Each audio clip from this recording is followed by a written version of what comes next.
नमस्कार साथियों। 21 नवंबर यानी हाल ही में केंद्र की सरकार ने नए श्रम कानून पारित किए हैं। सेंट्रल गवर्नमेंट के 29 लेबर लॉज को समाप्त कर दिया गया है और 4 लेबर कोड लागू हो गए हैं। इसे आत्मनिर्भर भारत की दिशा में बड़ा कदम बताया जा रहा है।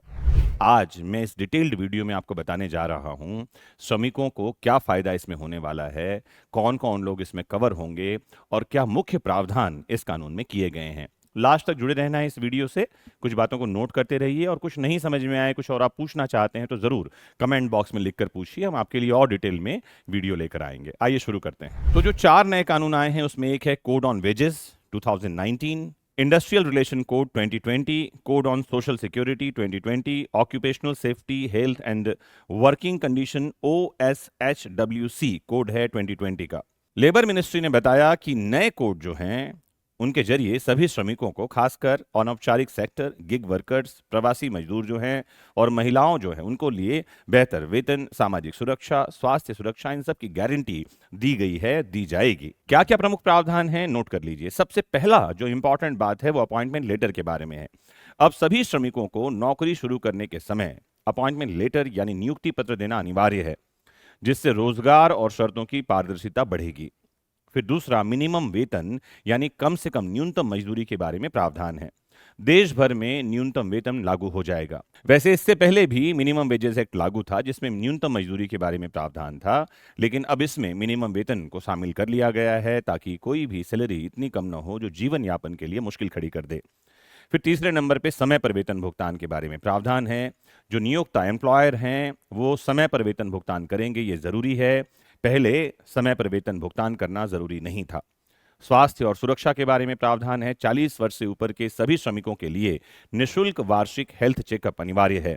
इसके अलावा एक राष्ट्रीय OSH बोर्ड के जरिए जो इंडस्ट्रीज हैं उसमें सुरक्षा के मानकों को एकरूप किया जाएगा, ऐसा भी इस कानून में प्रावधान है। फिर महिलाओं के लिए बड़ी बात आई है। महिलाएं अब रात की शिफ्टों में काम कर सकेंगी। पहले इन सेक्टरों में इजाजत नहीं मिलती थी महिलाओं को रात के काम के लिए, लेकिन इसके लिए नियोक्ता को सुरक्षा उपाय और उनकी सहमति सुनिश्चित करनी जरूरी है। फिर अनौपचारिक श्रमिकों की सुरक्षा दी जाएगी। गिग वर्कर्स और प्लेटफॉर्म वर्कर्स को पहली बार कानूनी पहचान मिलेगी।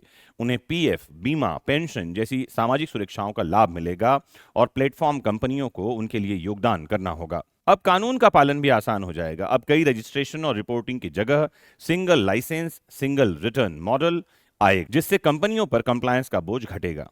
इसके साथ ही नई व्यवस्था में इंस्पेक्टर कम फैसिलिटेटर की जगह होगी। मतलब ये पहले इंस्पेक्टर का काम होता था कि वो जा करके ऐसे इंडस्ट्रीज में इंस्पेक्शन का काम करते थे, लेकिन वो अब फैसिलिटेटर होंगे, यानी कि वो जानकारी देंगे, सुविधाएं देंगे और उद्योगों को आगे बढ़ने में मददगार साबित होंगे। साथ ही उद्योग विवादों के लिए 2 सदस्य ट्राइब्यूनल होंगे जहां कर्मचारी सीधे ही जाकर के अपना वाद, अपना मामला उठा सकते हैं। सरकार का दावा यह भी है कि इन कोड से कामगारों को व्यापक सामाजिक सुरक्षा मिलेगी, सम्मान मिलेगा और उद्योगों को कम जटिलता और बेहतर पूंजी निवेश का अवसर भी मिलेगा।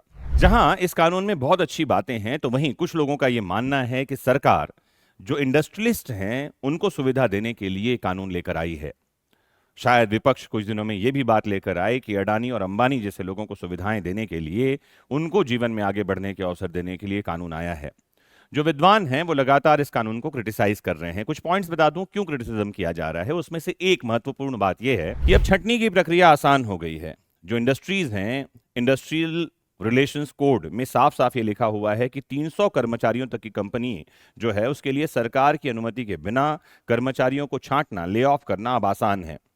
प्रतिष्ठान बंद यानी क्लोजर करना अब आसान हो गया है, जिससे नौकरी की सुरक्षा कमजोर होती है और ये बात शायद जो है वो श्रमिकों यानी कि लेबर्स के अगेंस्ट है।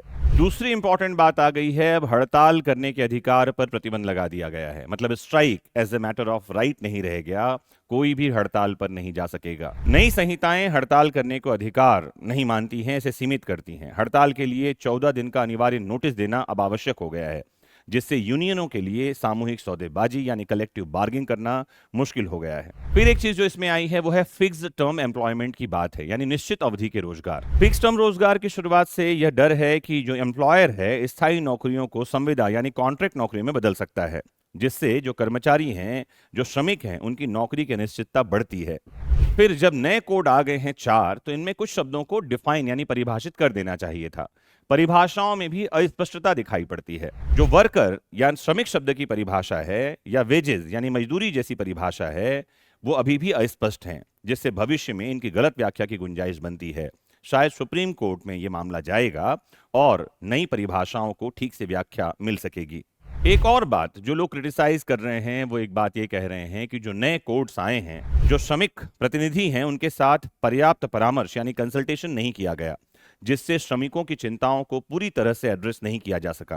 तो जहां एक ओर ये कानून आत्मनिर्भर भारत की ओर एक कदम बताया जा रहा है, वहीं ये जो कुछ कमियां हैं, इनको दूर करने की जरूरत है। कानून जो है वो बैलेंस तो होना चाहिए, लेकिन अगर ये लेबर लॉज हैं तो श्रमिकों के फेवर में होने चाहिए। इंडस्ट्रियलिस्ट जो हैं उनको मनमानी करने से रोकने के लिए ही कानून में प्रावधान होने चाहिए। आपको ये कानून कैसा दिखाई पड़ रहा है, जरूर कमेंट बॉक्स में लिखकर हमें बताइए। और साथ ही अगर आप इनसे रिलेटेड कोई क्वेश्चन पूछना चाहते हैं तो जरूर हमें कमेंट बॉक्स में लिखकर पूछिए, हम बहुत डिटेल वीडियो लेकर आएंगे। एक इंपॉर्टेंट बात और है कि ये जो नए 4 कोड आए हैं, इनका संबंध सीधे भारत के श्रमिक वर्ग यानी लेबर से है। आपको जुड़े रहना है इस प्लेटफॉर्म से। इस वीडियो को शेयर कर दीजिए, अधिकतम श्रमिकों तक पहुंचाइए, क्योंकि हम एक नई सीरीज स्टार्ट करेंगे जिसमें इन कानूनों के इंपॉर्टेंट जो क्लॉज हैं, जो कि श्रमिकों के फेवर या अगेंस्ट में हैं, वो हम बताएंगे। इन कानूनों से हम श्रमिकों के अधिकार भी आपके लिए निकाल कर लाएंगे। कोशिश ये रहेगी कि डिटेल्ड वीडियो और छोटे छोटे रील्स के माध्यम से, दोनों ही तरीकों से हम आप तक इन महत्वपूर्ण कानूनों की जानकारी पहुंचाएंगे। इंपॉर्टेंट क्या है आपके लिए, आपको पता है, जुड़े रहना है। लाइक शेयर सब्सक्राइब कर लिया है तो बेल आइकॉन क्लिक कर लेना। ये वीडियोस के लिंक सीधे आपको मिलते रहेंगे। जुड़े रहिए। नमस्कार, जय हिंद।